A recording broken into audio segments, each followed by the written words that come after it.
My son and I are embarking on a lavish new life abroad thanks to his $3 million. After the divorce, you won't be able to make ends meet, my mother-in-law sneered.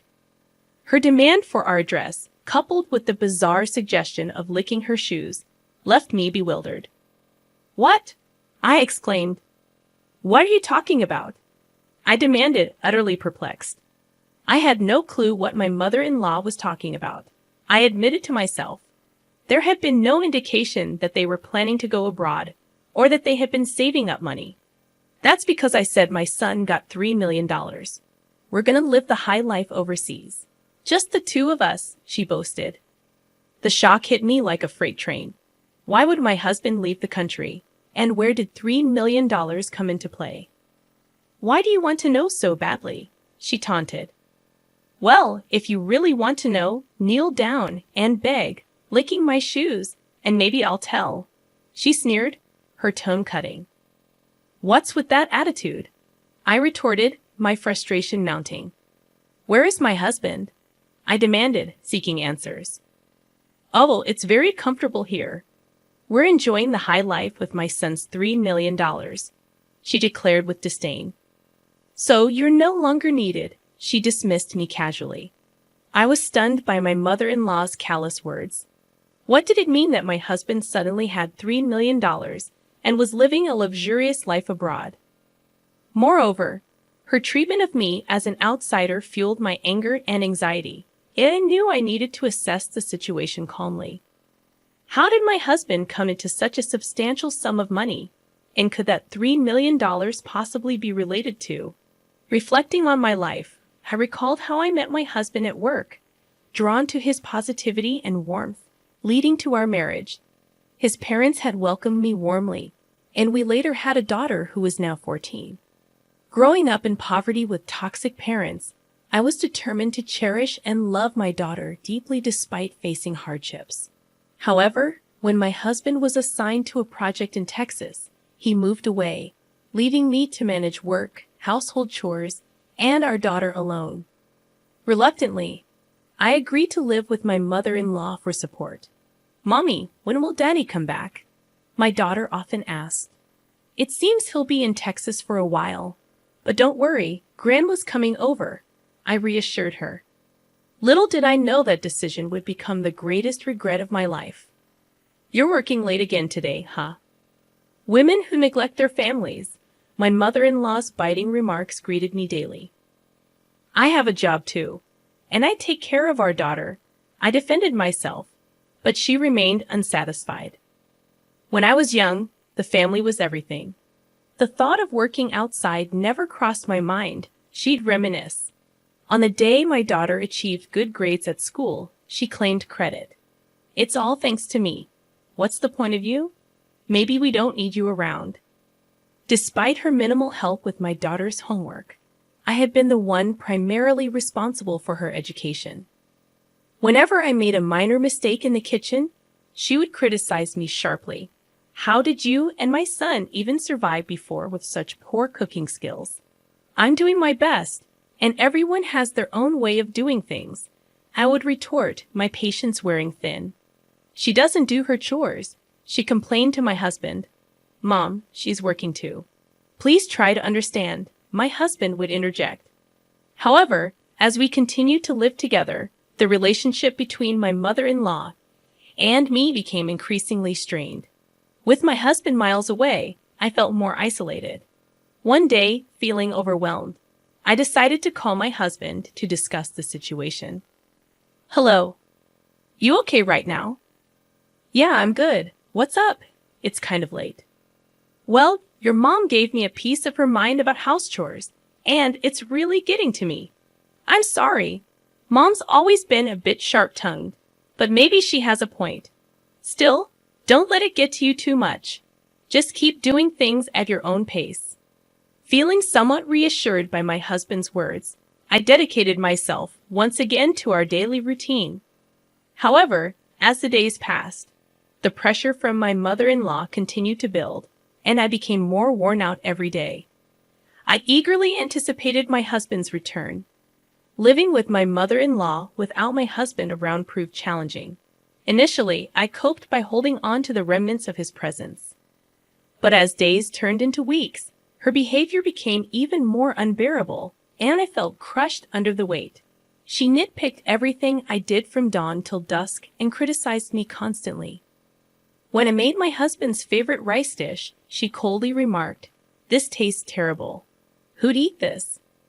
Whenever I took a short break, she would chastise me with, "How can a woman who can't even handle household chores take a break?"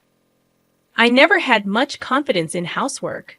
With my husband, he would just laugh off my little mistakes.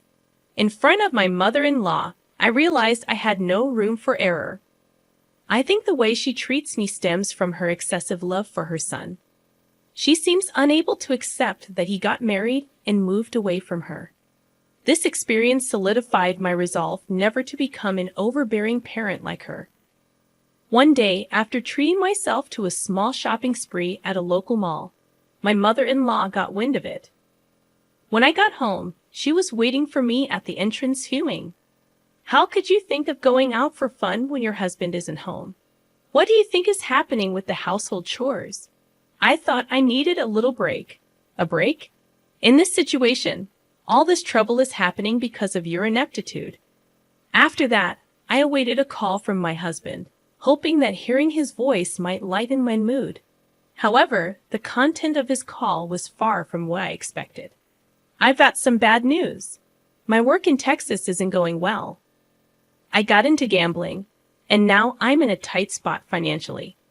I've also accumulated quite a debt." "What? Are you kidding me? Gambling? In debt? This is way out of line. What's going to happen to our future and our daughters?" "I'm sorry, really sorry. I feel stuck right now, but trust me, I'll find a way." "How? How do you plan to handle this? How much do you owe?" "I'm working on a solution." I always thought of my husband as a sincere person who would never gamble.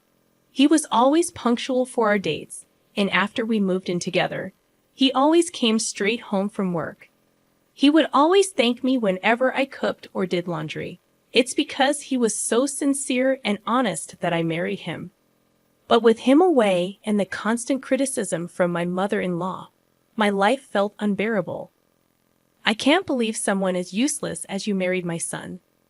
My heart was sinking into despair. Since my husband started working away from home, I've been constantly criticized and blamed by my mother-in-law. And my husband's recent confession deepened the despair I felt inside. His debts, the gambling issues, followed by an onslaught of more criticism from my mother-in-law.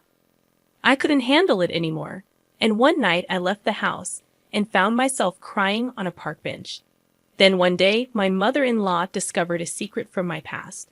At dinner, she used it as ammunition against me. "So, I heard you used to work in a nightclub, huh? Shame on you for raising my grandchild after working in such a place. How did you find out about that?" "I was telling an acquaintance about how useless my son's wife is and showed them a picture of you. They recognized you. Apparently, you weren't even good at that nightclub job. In my past, frustrated with a mother who never worked and always partied, I left my family home. Struggling for money, I found work at a nightclub. It was a time from before I married my husband, a secret I believed even he didn't know. I was at a loss for words. I had never imagined my mother-in-law would discover this about my past, and she continued to use the secret to berate me further. "I can't believe someone like you is the mother of my grandchild. I'll tell my son and have you kicked out." The depth of my despair grew even deeper. My married life with my husband, all the efforts I've made, and the future I had envisioned felt as if everything was taken away with her words. The communication from my husband dwindled. I feared he had started to doubt and suspect me.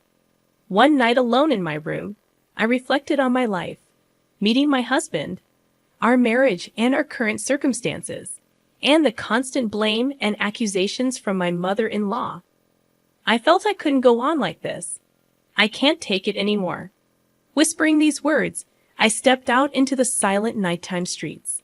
The hushed streets echoed the hopelessness enveloping me. My mother-in-law's harsh words reverberated in my mind. My past, my secrets, and my present, all targeted by her criticism and blame. On a park bench, under a starless sky, I sat contemplating the darkness within my heart. Suddenly, a familiar voice approached. "Mom, why are you here?" My daughter sat beside me, holding my hand. "Mom, don't let Grandma get to you. You work hard at an IT company, and you've been through so much. You're strong." "Thank you, but maybe Grandma has a point." "Mom, Grandma's just stuck in the past. In today's world, you should be proud of any job you've done.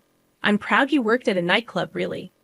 "Yes, because it shows you've always tried your best for us, no matter the circumstances. Don't let Grandma's words control you." My daughter's words warmed my heart, and tears streamed down my face. "Mom, you're working hard in IT now, right? That's amazing. I'll always be on your side, no matter what Grandma says." Filled with gratitude for my daughter's support, I found hope that we could face challenges together. In my husband's study, I took a deep breath before diving into a mountain of paperwork. I meticulously examined each document, seeking to unveil his secrets: bank statements, credit card bills, loan agreements. Slowly, my husband's financial situation became clearer. Why did this happen? I discovered numerous receipts from gambling activities, horse racing, slot machines, casinos. The thought of how much money he had squandered on these pursuits was heart-wrenching. Next, I turned on my husband's PC. The password was his birthday reversed. His inbox overflowed with collection emails and messages from friends demanding repayment of loans. Furthermore, promotional emails from gambling-related sites flooded his mailbox. I calculated how much my husband had spent on gambling. The result was an astounding $3 million, far beyond my estimation. Seeing that amount, panic set in momentarily, but there was no time to lose. I began planning to secure funds to maintain our livelihood. Drawing on my savings, the expected proceeds from selling our high-end electronics and luxury goods at home, and the savings from my salary, I worked on a financial strategy. Continuing my investigation, I reached out to financial institutions to understand the extent of my husband's debts. Obtaining credit information in his name, I devised a plan a few days later. Preparations for a life independent of my husband and mother-in-law were underway. I also strategized to repay my husband's debts. Leveraging my experience in the IT industry, I joined freelance projects. Creating a portfolio and registering on a website introducing freelance jobs occupied my days. Soon after, I received my first request from a client. This will help a bit with our living expenses. In the midst of daily work, I scrutinized our household finances. Canceling unnecessary subscription services, cutting down on wasteful spending, and researching cost-effective recipes became my routine. I successfully reduced our daily food expenses and, based on insights from local friends, participated in a community yard sale. Selling some branded items and unnecessary electronics, I earned a decent amount, contributing to our financial stability. A few weeks later, my freelancing endeavors were thriving, and a sense of financial stability began to settle in my bank account, sufficient for our living expenses. Upon returning home, I discovered that all of my mother-in-law's belongings had vanished. Simultaneously, my phone rang, and it was her on the line. "Oh, are you already home? I noticed our stuff is gone. What are you trying to say?" "My son and I are starting a luxurious life abroad with his $3 million.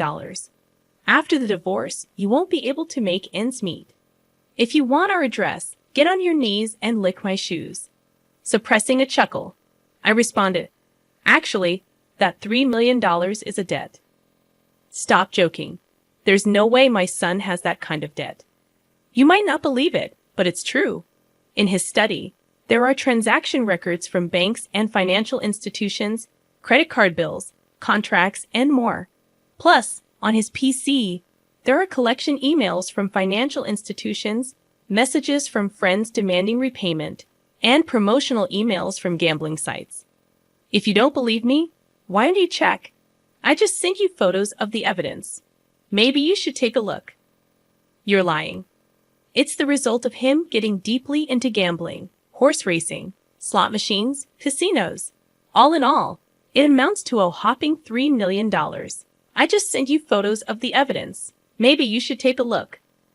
I had no idea. He probably didn't want you to know, but it doesn't change the facts. In silence, my mother-in-law took a deep breath. I truly didn't know.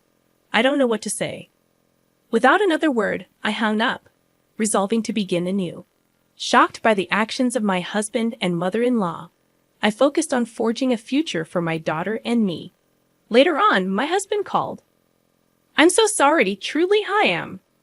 His subdued voice did little to quell my anger. "Why did it come to this? Our family is falling apart because of you. I never thought it would come to this. But when I decided to go overseas with Mom, I couldn't see a future with you and our daughter." Flabbergasted by his words, I asked, "You couldn't see? It's because of your carelessness and lack of planning that our family is in this mess. I know that, but it's too late now. I made a promise to Mom." "Promise? What promise?" "One to sacrifice our daughter's future and grab a paradise just for yourselves." His silence was met with his sobbing on the other end. Calmly, I hung up the phone. The reason my mother-in-law confused assets with debts was due to a bill of $3 million that suddenly arrived at our home. She mistook the $3 million bill for a lottery-winning notice. She began planning her dream relocation overseas and approached my husband about it, unaware of his mother's misunderstanding and thinking starting a new life overseas would allow him to escape the debt problem. He accepted her proposal, mistaking a bill for a lottery notice. After that, I kept my anger towards my husband and began looking for a lawyer. I was set on preparing for divorce, claiming compensation for emotional distress and child support. Now, a new life was about to start. A life for me and my daughter independent from my husband and mother-in-law. I consulted with a lawyer about the divorce, emotional distress compensation, and child support claims.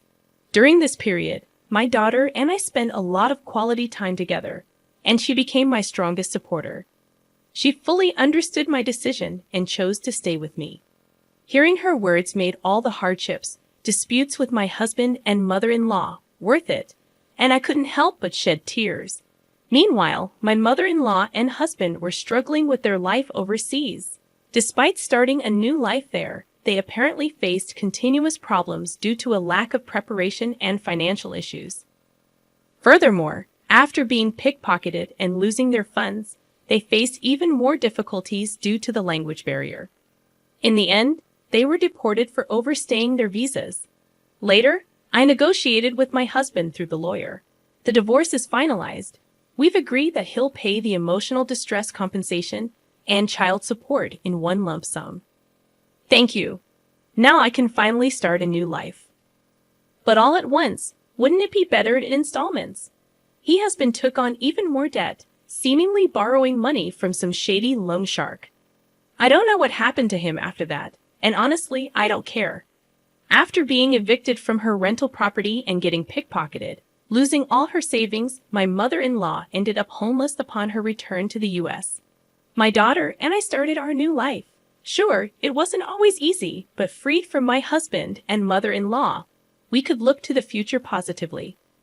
I want to live happily, collaborating with my daughter who saved me from the depths of despair.